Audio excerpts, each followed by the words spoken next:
प्रमोद कुमार।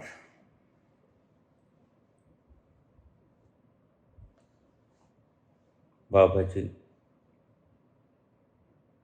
पातंजलि योग प्रदीप के अष्टांग योग में से छठा अंग है धारणा।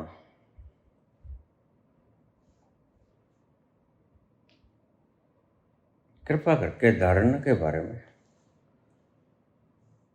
सरल व्याख्या कीजिए और व्याख्या भी कीजिए रहस्यात्मक ढंग से उस तल पे जाके।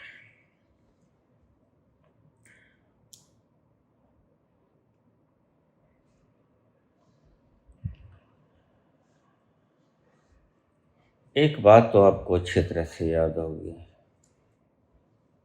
मैंने आपसे बहुत बार कहा है,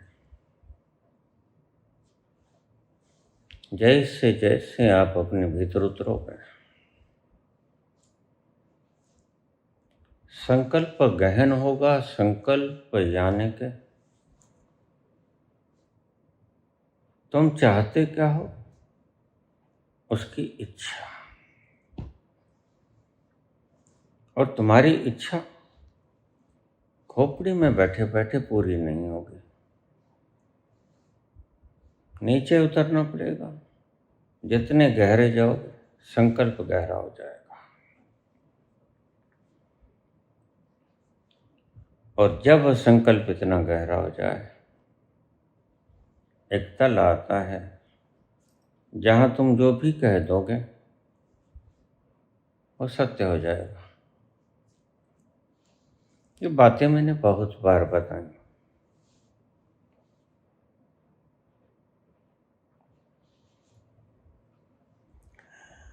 बचपन में बहुत मेहनत की, क्योंकि बचपन में मैं अकेला ही था। सबसे बड़ा भाई बीमार हो गया, प्लूरिसी से टीबी से ग्रस्त हो गया, तो उस साल मुझे ही काम करना पड़ा। दूध का काम था, पहले पैदल यहाँ गांव से लेके आता, फिर यहाँ नज़दीकी गांव है फक्कर सरथेड़ी, क्षमा कीजिएगा, कर्मगढ़ सरदारगढ़।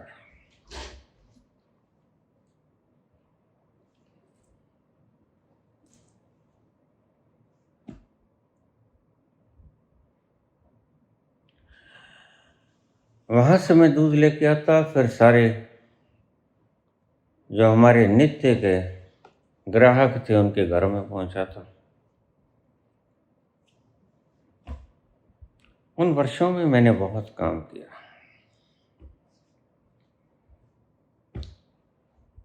लेकिन जैसे ही जवानी आई, कॉलेज में आया, तो काम बिल्कुल भी नहीं किया। और इस घटना के बाद, ट्रेन की घटना के बाद, तो मैंने बिल्कुल भी कोई काम नहीं किया।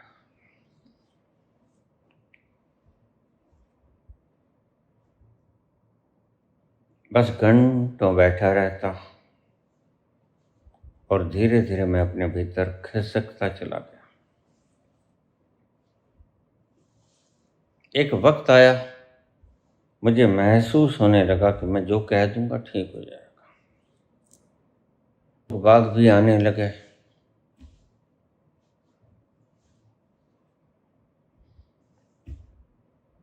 मैं कभी किसी से कुछ लेता नहीं था, कोई फीस नहीं, जितना ज्ञान था बिल्कुल मुफ्त बांटता। सुबह रोज गौशाला मंदिर जाने की आदत थी।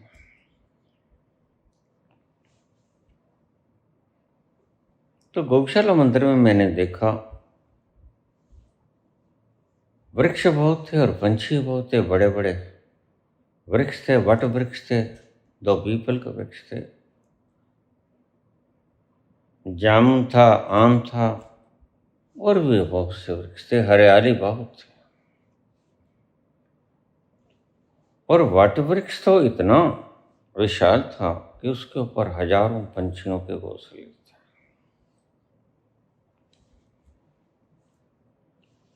पंछी सुबह सुबह भूखे होते,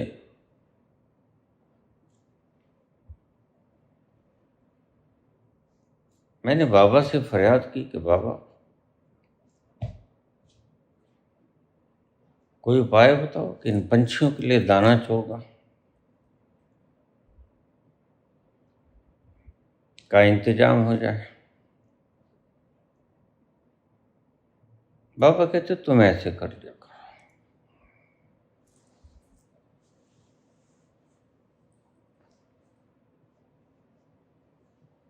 एक नंबर होता है, आम भाषा में उसे सट्टे का नंबर कहते हैं, क्योंकि तुम सारे दिन भर कुछ भी नहीं करते, ध्यान में भीतर जाते हो, इसलिए बाहर से तुम कुछ मेहनत का काम नहीं कर पाओगे, करना भी नहीं चाहिए। तो तुम्हारी दिशा संसार से विपरीत है। और कामना है कि पंछी भूखे न मरे, कामना है कि गर्मी में प्यासे न मरे, तो 2-3 कुंडे ले आओ, उनको धो लो और पानी भर के सुबह रख दिया करो।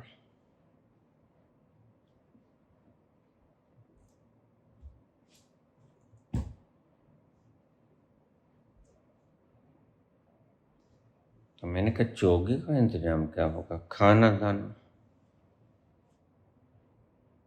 बाबा कहते तुम ऐसा किया करो,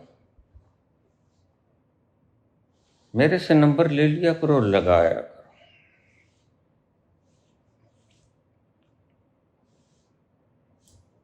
तुम्हें पैसे आ जाया करेंगे, जब खत्म हो जाए तो फिर मांग लियो।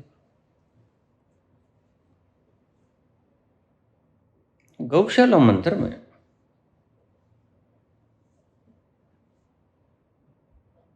एक वृद्ध व्यक्ति आते थे जिसका नाम था प्रभु दयाल।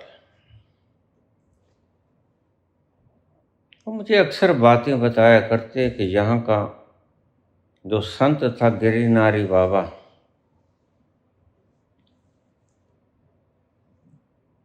उसने इस मंदिर का निर्माण किया। यहाँ पहला टीला हुआ करता था, आबादी नहीं थी। जब मैं जाया करता था तब भी कोई आबादी नहीं थी विशेष, चारों तरफ सुनसान। और थोड़ी दूर जाके जहाँ आज कचहरी है, वहाँ तो बिल्कुल ही सुनसान हुआ करता था।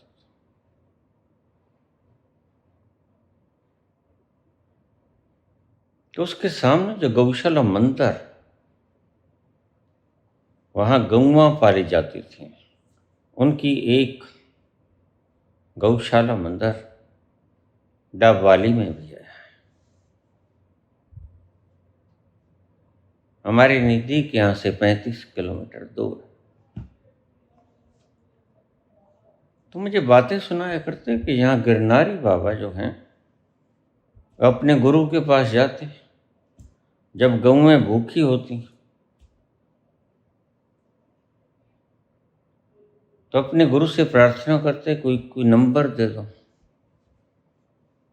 नंबर लगा दूंगा, पैसा मिल जाएगा, महीना 20 दिन गुजर जाएंगे। जिस समाधि पे मैं बैठा करता था वहां की बात कर रहा हूं, बाबा धर्मदास की समाधि। वो उसके गुरु थे, गिरिनारी बाबा के गुरु थे। अपने गुरु से मांगते कि कोई नंबर दे दिया करो, मैं पैसा ले आया करूँगा। उन दिनों में जो सट्टे का धंधा है, ना तो डब्बा वाली चलता था, ना यहाँ चलता था, थोड़ी दूर चला करता था, शायद हनुमानगढ़। उनके पास एक घोड़ा था, ये सत्य कहानी है।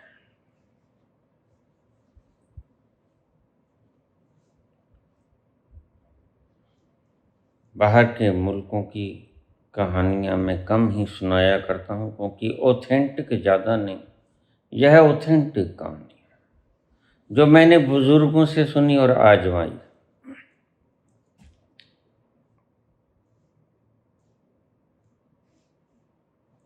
तो उसके गुरु से नंबर बता देते हैं। उसके पास घोड़ा था, बड़ा आलीशान घोड़ा था। वो जहां से डबवाली जाते, डबवाली से वो शायद संग्रिया जाते और संग्रिया से वो हनुमानगढ़ जाते।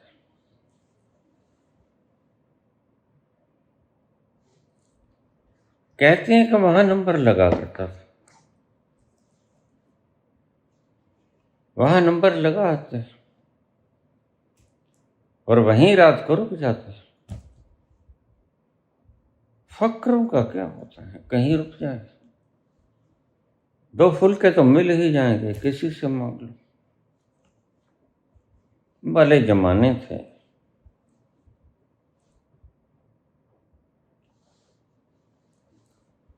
तो सुबह वो नंबर आ जाता और उनसे पैसे ले आते।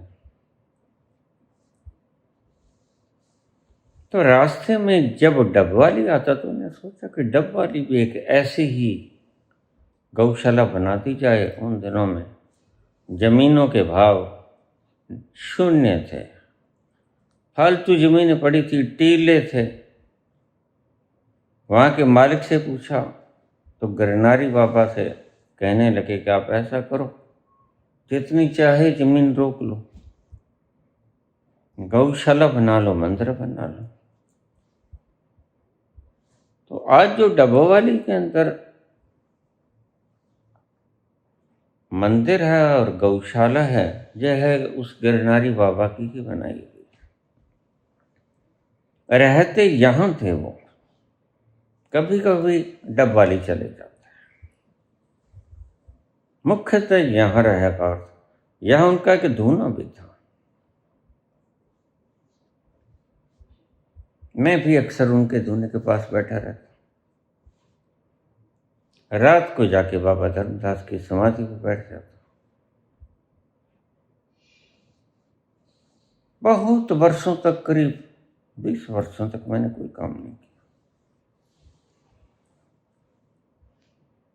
बस सिर्फ खाली फुर्सत के लम्हों में कुछ ना करता, आराम से बैठ जाता, आंखें मूंद। धीरे धीरे मन ने काम करना बंद कर दिया, मन ठहरना शुरू हो गया। मन के ठहरते ही रस आने लगा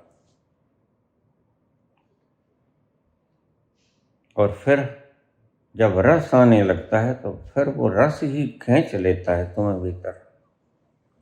बस रस लग जाए एक बार,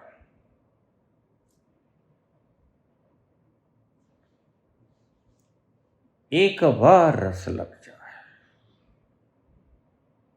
फिर तुम्हें कुछ करने की आवश्यकता नहीं। ना मंत्र जप, ना तंत्र जप, ना कोई साधन, ना 5 नाम, ना राधा, ना राम, कुछ करने की आवश्यकता नहीं। शंकर मंदिर में भी मैं बैठता तो कुछ ना करता, या तो भजन गाता या आराम से बैठ जाता, आंखें बंद करके घंटों बैठा रहता। यही मेरी दिनचर्या थी। मैंने कहा जब गिरनारी बाबा अपने गुरु से मांग सकता है तो मैं भी बाबा से मांग लूं। कबूतरों को, पंछियों को, चिड़ियों को, काऊ को, बहुत पंछी थे वहां, तोते थे, इनका पेट भर जाया करेगा। बेचारे शान से आराम से सोएंगे।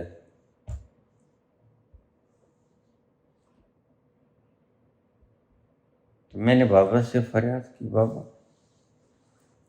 ये नंबर वगैरह क्या होता है, मुझे भी दे दिया करो। पंछियों के लिए कुछ चोगा वगैरह लिया है करूँगा, घर से तो मैं ठीक हूँ। खाने पीने को तो खूब मिल जाता है, जितना चाहे दूध पियो, जितना चाहे मलाई खाओ, जितना चाहे घी, रोटी वगैरह मजे से, मिठाई खाओ जितना, कोई कमी नहीं। लेकिन इन पंछियों का क्या होगा, इनके लिए कोई बंदोबस्त कर दो। बाबा कहते कि ठीक है, जब तुम्हें चाहिए हो मुझे बता दिया करो, मैं तुम्हें नंबर दे दिया करूँगा। उस वक्त यहाँ आसपास लगता था, डबाली लगता था, मलोट लगता था, बठिंडा लगता था। हम आमतौर से डबाली जाके लगाया करते हैं, मलोट लगा देता है। सुबह पैसे आ जाते और मैं करीब 2.5 क्विंटल कनक, बाजरा, चावल महीने भर में डाल देता। बस इतना ही खा सकते थे पंछी। इतने पंछी थे कि एक महीने भर में सारे पंछी 2.5 क्विंटल चावल, कनक, बाजरी, इससे पूरे संतुष्ट हो जाते, तृप्त हो जाते। थोड़ा सा बच जाता तो मैंने हिसाब लगाया कि 8.25 किलो अगर डाल दिया जाए तो उनका पेट भर जाता है।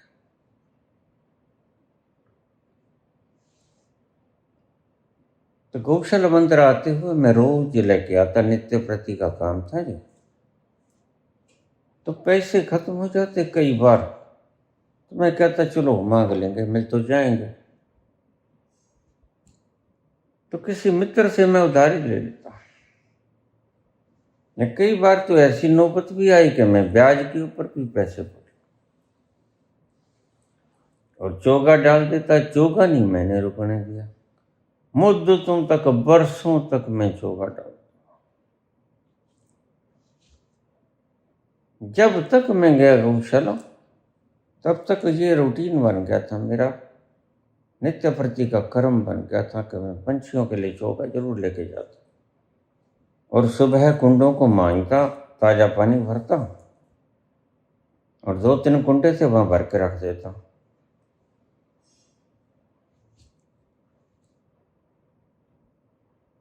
फिर जब पैसे की तंगी आती, कमी आती और मांगने वाले मांगते तो बाबा से कहता बाबा नंबर देता हूँ। बाबा नंबर दे देते, सुबह लगा देता, पैसे आ जाते। ऐसे ही सर्कल चलता रहा।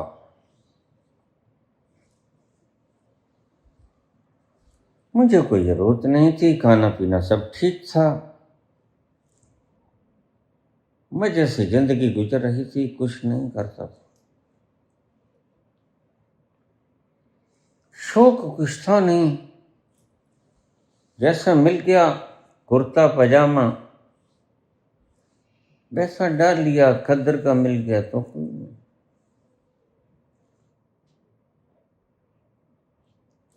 ऐसे जिंदगी बड़े मजे से गुजरी।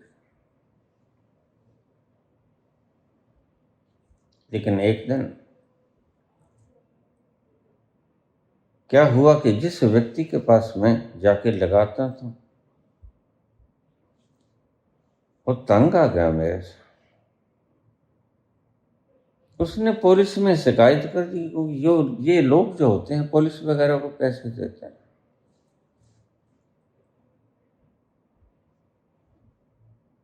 अभी तक मैं एनलाइटेंड नहीं हुआ था, जाप करता था और जाप भी एक का नहीं, कभी शंकर जी का, कभी हनुमान जी का, कभी काली माता का, कभी भैरव जी का।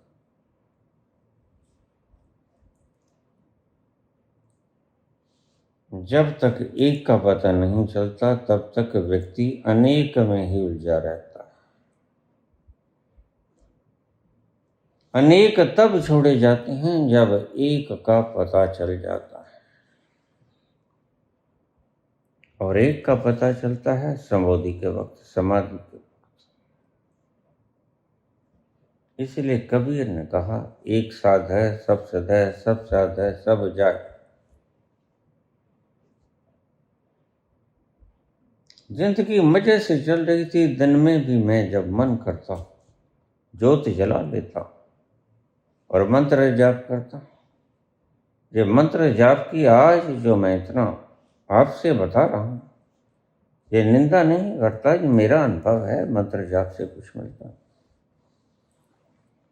बहुत वर्षों वर्षों तक मैंने किया, करोड़ों करोड़ों जाप किए मैंने, लगन वक्त सब था, कोई काम नहीं था। तो आप समझ सकते हो कि मैं कितना जाप किया करता था। ऐसे ही नहीं मैं बोलता हूँ, मैं प्रैक्टिकल अनुभव के बिना कोई बात नहीं बोलता हूँ। मैंने बहुत जप किया है, लेकिन उसका परिणाम कुछ नहीं आया। पंछियों की भूख और पंछियों के साथ में कीड़ों के भवन बहुत होते थे, वहां पर तिल चावल शक्कर रोज डालता। रास्ते में कुत्ते भी मिल जाते, उनके लिए बिस्किट ले जाता, घर से रोटियां ले जाता, रात की बासी हुई।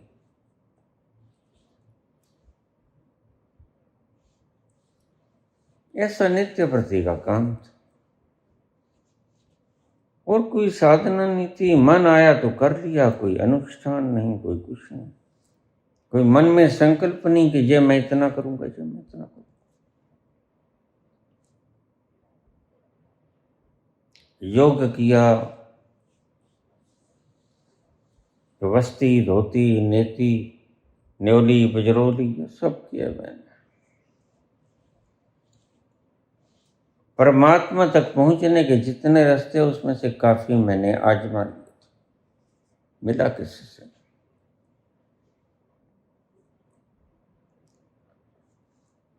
तो ऐसे ही मैं किसी को कंडेम नहीं करता हूं। मैंने इन गलियों कूचों को खूब छाना है।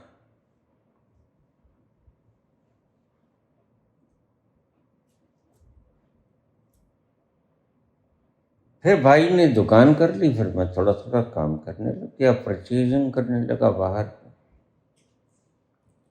1980 में मेरे भाई की मृत्यु हो गई। 1979 में मेरे पास गौशाला मंदिर आया, ये बायोग्राफी में लिखा हुआ है। उसके आगे की कहानी तुम पढ़ सकते हो।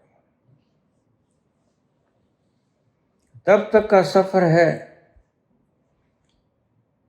1973 में मैंने घर छोड़ दिया, बेराग बहुत आ गया। 1970 की घटना, ट्रेन इंसिडेंट की घटना। 1975 में प्रथम बार भगवान शंकर के दर्शन, किसी के दुकान के ऊपर बैठा और मैंने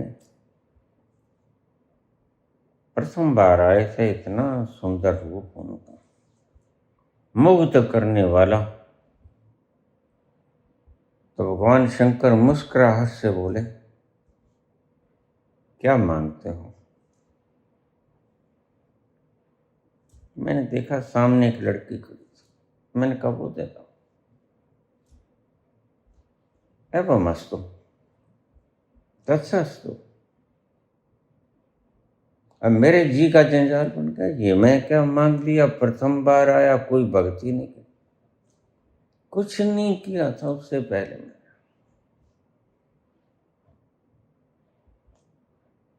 लेकिन वो ही 73 में जब घर छोड़ा तो हनुमान जी के रूप में जब टीटी मिले, तब मैंने कहा तुम्हारी पूंछ तो है नहीं। कद इतना ऊंचा कि गाड़ी की छत से लगता बस थोड़ा सा नीचा, विशाल चेहरा, लाल सुर्ख, टीटी का वस्त्र पहन रखा, वर्दे, हाथ में टिकटिकी टिकटिकी।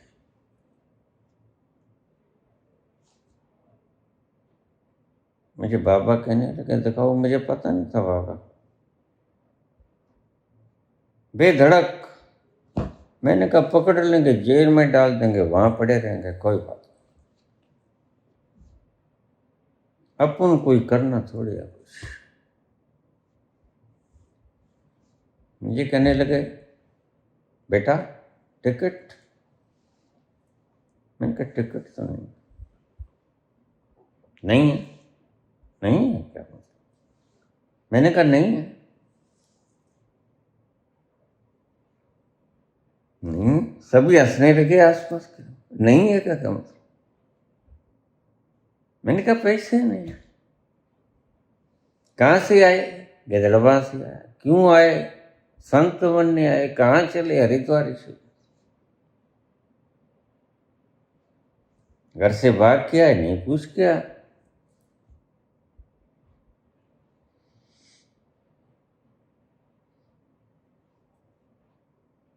वो आगे चले गए, लश्कर जंक्शन के ऊपर आके मुझे कहने लगे चलो मेरे साथ चलो। वेटिंग रूम में बैठ गए, भूख लगी, परोठे खाए, चाय पिया, खूब घनी सारी चाय पी, आदि था मैं। मुझे कहने लगे मुझे पहचाना? मैं हनुमान। मैंने कहा हनुमान? हनुमान हो तो पूछ तो है ना। और थोड़ा मुस्कुराए, कहते तुम ऐसा करो वापस चले जाओ, बच्चे हो, यहाँ सब दुष्ट बैठे हैं, लुच्चे लफंगे बैठे हैं, बदमाश बैठे हैं यहाँ। 73 की बात। राजनीति में कोई रुचि नहीं, मुझे नहीं पता उस वक्त कौन चीफ मिनिस्टर होते थे। लुच्चे लफंगे बैठे हैं यहाँ, साधु संतो सब बेईमान है, धोखेबाज। किसी ने कुछ पाया नहीं, सबका धंधा है लूटना। तुम जाओ, उलझ जाओगे, बच्चे हो, वैसे भी भोले लगते हो, जाओ। मैंने कहा नहीं जाऊंगा। एक बार तो मैं जाऊंगा, ऋषिकेश जाऊंगा, वहां तप करूंगा, फिर अपना टारगेट पाके और फिर मैं कहीं जाऊं तो जाऊं, अभी नहीं। बाबा कहते नहीं जा सकोगे तुम कहते हो तो मैं तुम्हें टिकट ले देता हूँ वापसी गिदड़ वहां के। लेकिन मुझे जाना पड़ा, सारी बायोग्राफी में लिखा हुआ है। खैर, धारणा की बात। तो जहां मैं लगा के आया करता था नंबर, उसने मेरी शिकायत कर दी।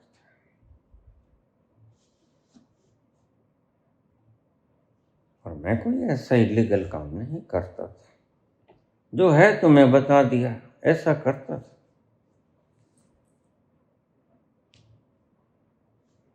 तो मैं आराम से बैठा, माला थी मेरे पास 1000 मणके की, बैठा राम राम कर रहा था, राम राम राम राम।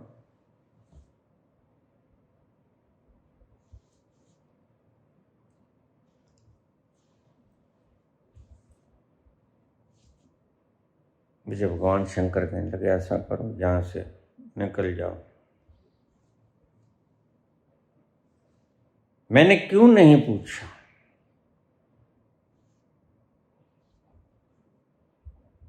मैंने चिटकनी खोली, दरवाजा लकड़ी का दरवाजा था, बाहर निकल गया। और बाहर निकल गया तो मैं क्या देखता हूँ, सारी तरफ खूब पुलिस भरी पड़ी है।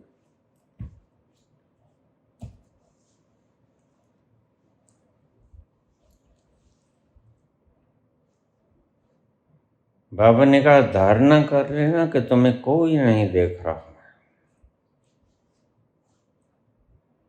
मैं कहा ठीक। मुझे ढूंढने आए और मैं उनके बीच में खड़ा।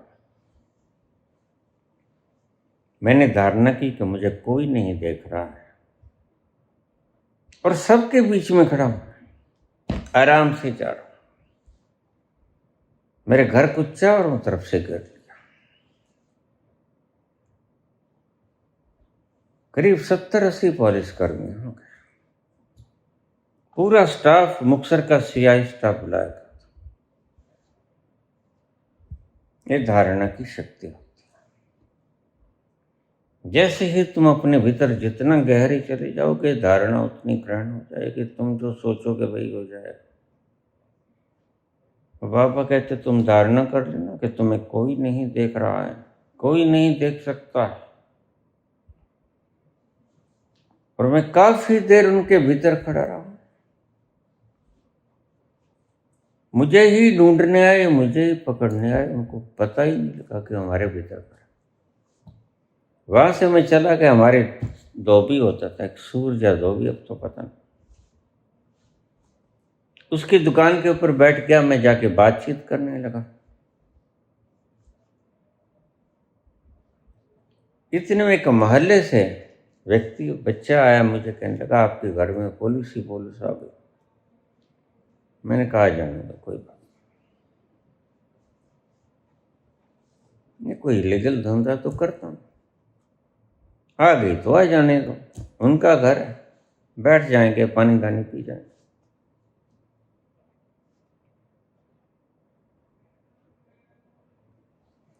थोड़ी देर में एक मित्र मुझे आया और कार में बैठाया और कहते यहाँ से निकलो,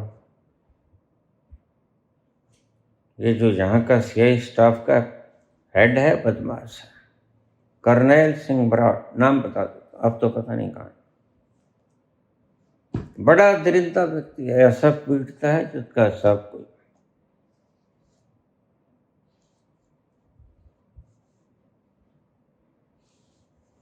चलो तुम बैठो, तुम्हें बठिंडा छोड़ के आता। मैं बैठ गया, मुझे बठिंडा छोड़ा। धारणा की शक्ति, धारणा कैसे परिपक्व होती है? जैसे जैसे तुम अपने भीतर गहरा उतरते हो। सूत्र मैंने बता दिया, आती कैसे? फुर्सत के लम्हों में चुप करके बैठ जाना। पहले मन बहुत बोलेगा, कितना भी बोले, तुम शांत बैठे रहो। कितना ही बोले, कितना ही डराए, कितना ही उहापोह करे, कितना ही शोरगुल मचाए, तुमने उसमें व्यवधान नहीं करना, इंटरफेरेंस नहीं करना। बोले तो बोले, धीरे धीरे उसकी आवाज कम होती जाएगी और धीरे धीरे उसकी आवाज चुप हो जाएगी। तो बाबा ने यहाँ इशारा किया शुरू में, चुप है चुप न हो गई, ये लाए रहा लिवतार।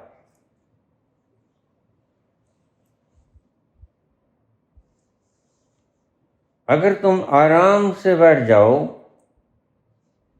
ओठों को बंद करके, तो मन पहले तो बोलेगा, खूब बोलेगा, लेकिन तुम आराम से बैठे रहो, लेव लगा, कुछ ना करो, ध्यान कॉन्सेंट्रेट भी मत करो, बस बैठ जाओ सहज जैसे तुम बैठते हो।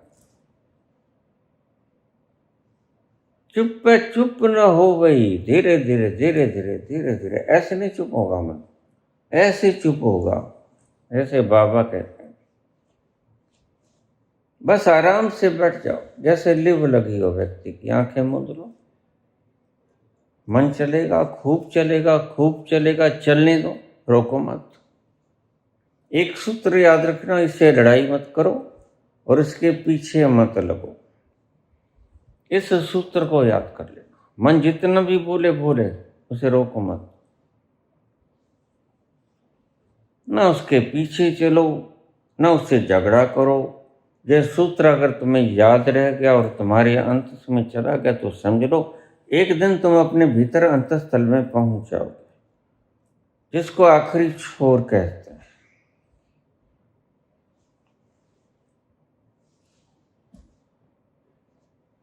धारणा की शक्ति ऐसे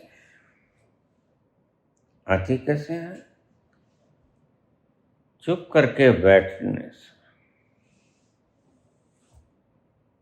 जो लोग जिंदगी में कभी चुप नहीं हुए, जिन्होंने फुर्सत के लम्हे कभी माने नहीं, पहले कंपटीशन लड़ते रहे, आईएएस के एग्जाम में पास हुए, फिर नौकरी लग गए, फिर त्याग पत्र दे दिया, फिर गीता पे आज प्रवचन कर रहे, अष्टावक्र गीता उपनिषद पे प्रवचन कर रहे हैं, देखा दिखाया कुछ नहीं। अनुभव कुछ है नहीं, गीता के ऊपर प्रवचन करते हैं, व्याख्या करते हैं, तो ये खोपड़ी की व्याख्या हुआ, क्योंकि भीतर तो गए नहीं। उपनिषद की व्याख्या करो, अष्टावक्र की गीता की व्याख्या करो, लेकिन ध्यान रखना खोपड़ी की व्याख्या सही नहीं है। व्याख्या वही सही होती है जो तुम उस तल पर जहां आनंद का खजाना भरा पड़ा है, उस तल को छूकर तुम किसी की भी व्याख्या कर दो। फिर तुमने पढ़ा नहीं पढ़ा इससे कोई फर्क नहीं पड़ता। तुमने उपनिषद पढ़े, गीता पढ़ी, अष्टावक्र गीता पढ़ी कि नहीं पढ़ी कोई बात नहीं, लेकिन तुम सिर्फ उस छोर को छू लो। फिर प्रत्येक शब्द का अर्थ तुम बहुत ढंग से, अनुभवी ढंग से बोल सको, अन्यथा तुम खोपड़ी से एनालिसिस करोगे। और खोपड़ी तार्किक है, खोपड़ी अनुभवी नहीं है, खोपड़ी तार्किक है। इस बात को आप अंडरलाइन करो। खोपड़ी तार्किक है, खोपड़ी अनुभवी नहीं है। और तार्किक एक्सप्लेनेशन सदा ही गलत होती है, अनुभवी एक्सप्लेनेशन सदा ही सही होती है। तो मेरी इन बातों को गौर से सुनना।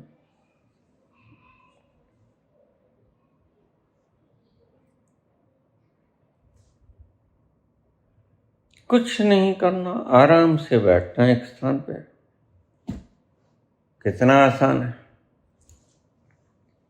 बड़ी बात है, थकोगे भी नहीं।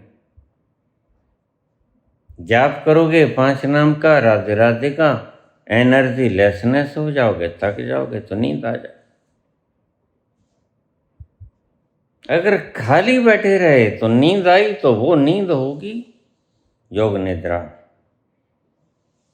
और अगर जाप करके नींद आई तो योग निद्रा नहीं होगी, वो होगी एनर्जी लेसनेस, थकी हुई निद्रा। जैसे तुम दिन भर काम करते हो,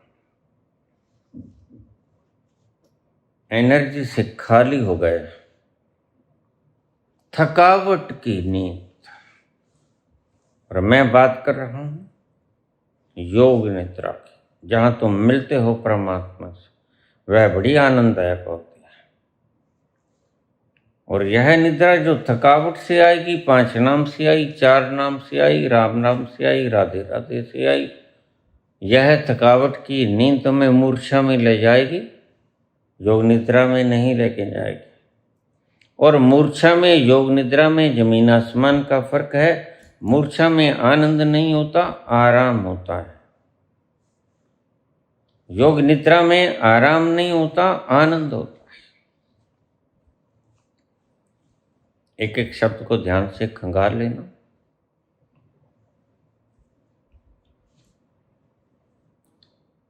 बहुत आसान, जितना मुश्किल बना दिया दार्शनिकों ने, उतना ही मुश्किल तुम्हारा जीवन हो गया। परमात्मा को पाना, बोले शाह कहते हैं, उधरों पटना ते इधर लाना, रब दा की पाना, उधरों पुटना इधर लाना, इतना आसान है। इसलिए जिसे मिल जाता है उसके लिए बड़ा सर है,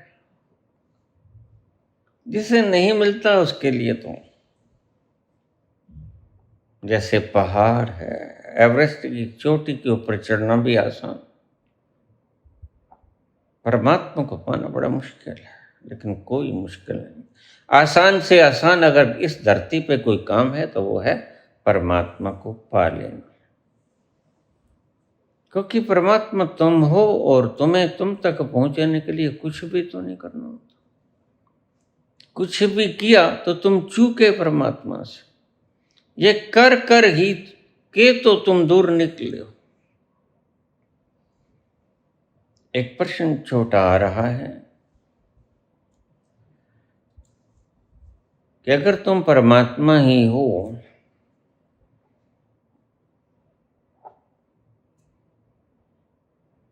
तो फिर परमात्मा हो ही क्यों नहीं जाते? पता क्यों नहीं लग जाता कि तुम परमात्मा हो?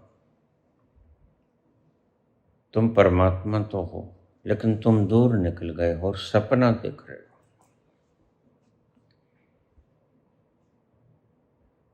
और यह आराम से बैठना, आंखें बंद करके, आंखें मूंद के, यह तुम्हें रस विभोर कर देगा और रस तुम्हें ले जाएगा अंतस्थल में। तो रस एक काम करेगा, अंतस्थल में ले जाएगा। कैसे लेके जाएगा? क्योंकि तुम स्वप्न देख रहे हो। इस स्वप्न में तुम राजा हो गए, तुम भिखारी हो गए, स्वप्न में तुम कंगाल हो गए, स्वप्न में तुम शहंशाह हो गए।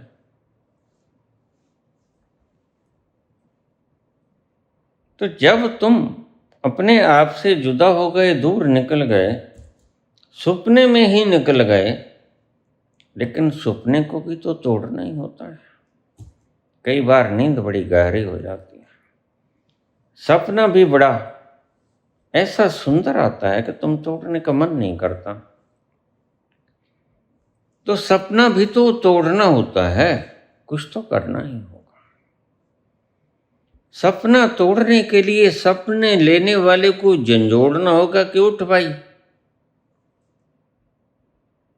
लेकिन सपना देखने वाला अगर सुंदर सपना देख रहा है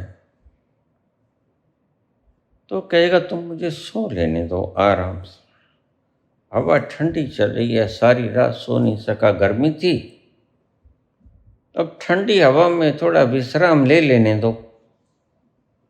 तो उसको भी झंझोड़ना पड़ता है, सपना भी तोड़ना पड़ता है।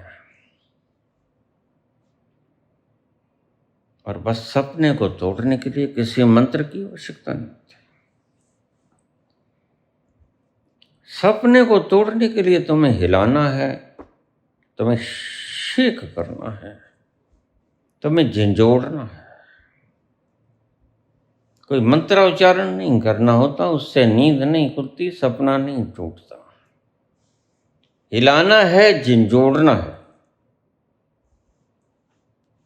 ध्यान रखो, अगर तुम मीठे मीठे 5 नाम सुनाने शुरू कर दिए तो नींद और गहरी हो सकती है। ऐसा ही हुआ है। कभी कभी राधा राधा बोलने से मेरी माँ मुझे सुनाया करती थी, राधे बोल, तो मैं सो जाया करती, नींद गहरी हो जाया करती थी।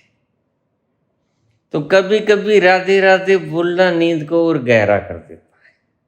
लेकिन तुमने जागना है, परमात्मा तो तुम हो, सपना देख रहे हो, सपने को तोड़ना है। और कभी कभी तुम्हारा नाम लोरी बन जाता है, फिर वह लोरी तुम्हें और गहरे सपने में धकेल देती है।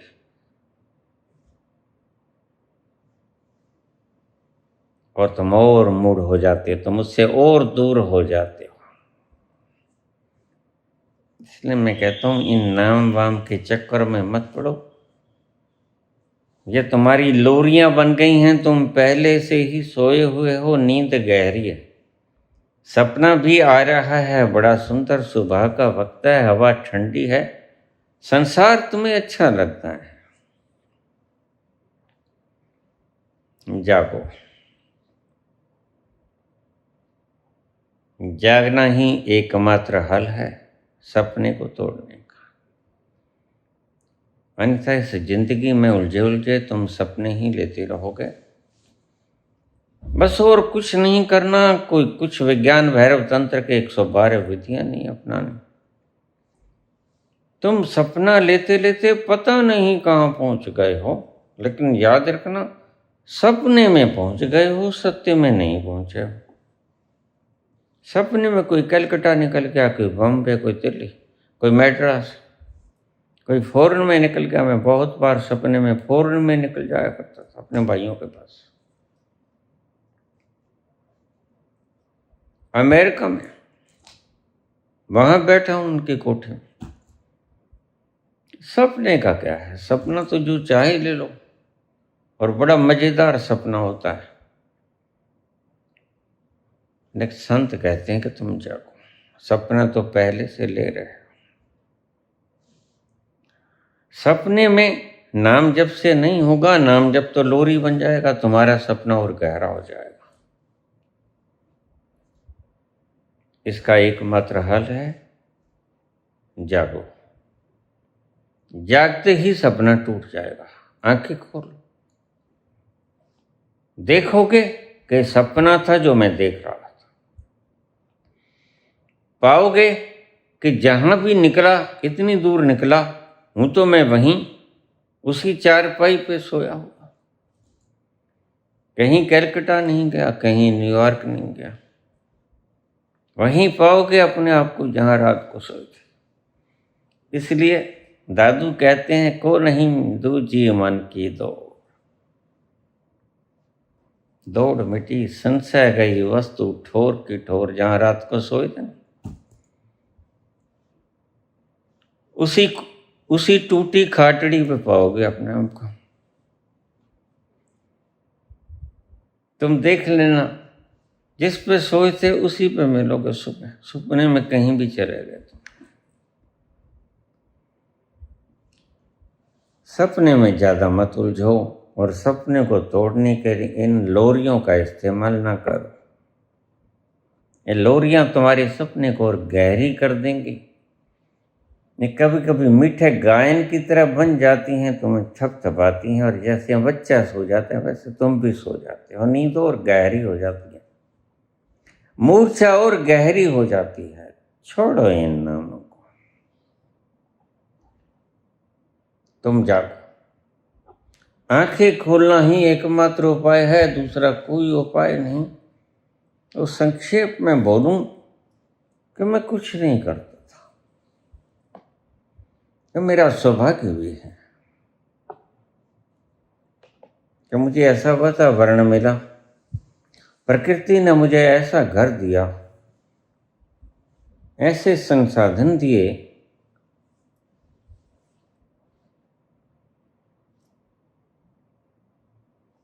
सब खाने पीने को मिला और खाली वक्त मिला। यह मेरे लिए सबसे बड़ी इनायत थी परमात्मा की। तुम भी खाली वक्त बहुत है, बेरोजगारी घनी, तो खाली वक्त में तुम नारेबाजी करके जब थक जाओ, लठ वगैरह खा लो, पानी के बुछारे वगैरह सह लो ठंडी में, तो घर आके खाटड़ी पे आंखें बंद करके लेट जाया करो, कुछ मत किया करो। और कुछ नहीं तो अपने ही भीतर उतर जाओगे। रोजगार वगैरह की उम्मीद मत करना, महंगाई कम होने की उम्मीद मत करना। यह तो मुमकिन नहीं है। तो मेरी बात को ध्यान से सुनना कि मैं खुश नसीब हूं कि मुझे कोई काम नहीं करना पड़ा। बचपन में बहुत काम किया, लेकिन जवानी बड़े मजे से गुजरी और उसका मैंने भरपूर लाभ उठाया। भगवान शंकर की कृपा और उनका मार्गदर्शन, कुछ ना करो का एक या माटो, सीधा सा रास्ता, कुछ ना करो, नथिंग टू डू। और ये मुझे वहां ले गया जो कुछ नहीं करता।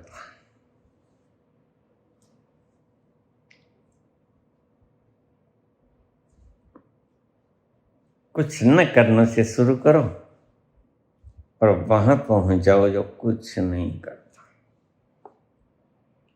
हल्का हल्का सुरूर आएगा और आनंद से शुरू करो, वहां पहुंचे जाओ जहां परम आनंद का सुगंध आ रही, जहां प्याले भरे पड़े हैं,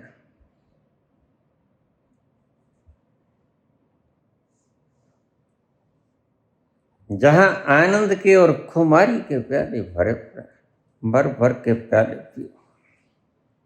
मस्ती से उस समुद्र में अटखेलियां करो, स्नान करो उस तीर्थ में, कहीं मत भागो, बाबा की बातें बिल्कुल सत्य निकली, घर मिलेगा जो मिलेगा। मत जाओ यहाँ लुच्चे लफंगे चोर बदमाश सब फिरते हैं। और उसके बाद मैंने जाना कि बाबा ने कितना उपकार किया मेरे ऊपर।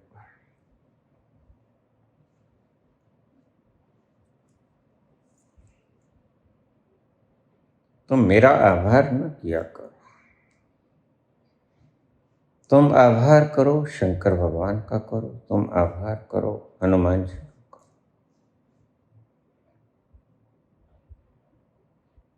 इन दो शक्तियों ने, इन दो महानुभावों ने, इन दो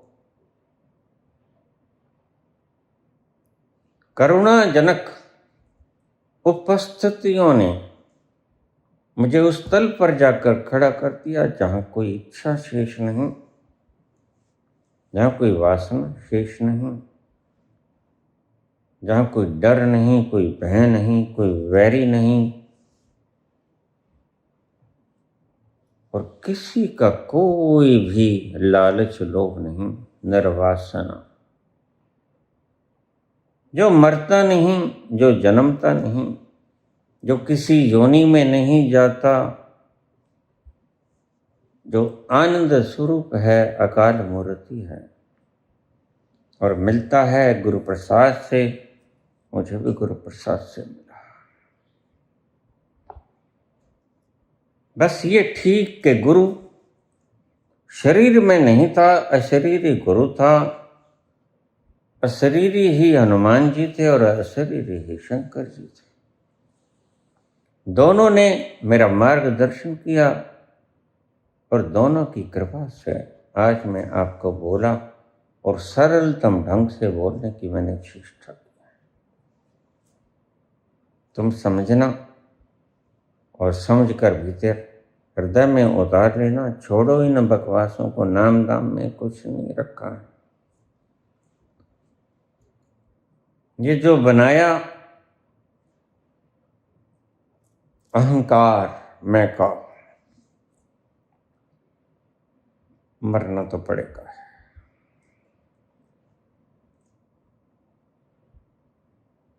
शरीर को भी, स्थूल शरीर को भी, अहंकार को भी, सूक्ष्म शरीर को भी। दोनों ही मरेंगे, दोनों ही राख होंगे, भस्मीभूत होंगे। इनको बचाने की चेष्टा न करना। इनको बचाने के चक्कर में तुम इतनी बड़ी खुशी से महरूम हो जाओगे। जो खुशी एक बार हो आती है और फिर कभी जाती नहीं।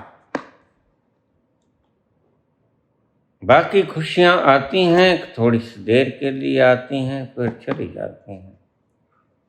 लेकिन यह खुशी ऐसी खुशी कि एक बार आई और फिर कभी नहीं। आंखें मूंद के बैठ जाओ, कुछ न करो, बस इंतजार करो, धीरज रखो। वो जब आएगा आ जाएगा, जल्दबाजी ना करो। अभी आ जाए, क्यों नहीं आया, ऐसी शिकायत ना करो। बस इंतजार करो और धीरज रखो। जब आना है आ जाएगा, आ जाएगा। बस तुम तो धीरज बनाए रखो, प्रतीक्षा रखो। प्रतीक्षा और पुकार तुम्हें विरह की अग्नि में ले जाएगी और विरह की अग्नि उसे खींचने में समर्थ हो जाती है। अजहु न आए, अजहु न आए बालमा, सावन बीता जाए। अजहु न आए बालमा, सावन बीता जाए, सावन बीता जाए। अजहु न आए बालमा सावन भी आजा। इंतजार, प्रतीक्षा और धीरज, जब आएगा आ जाएगा। धन्यवाद।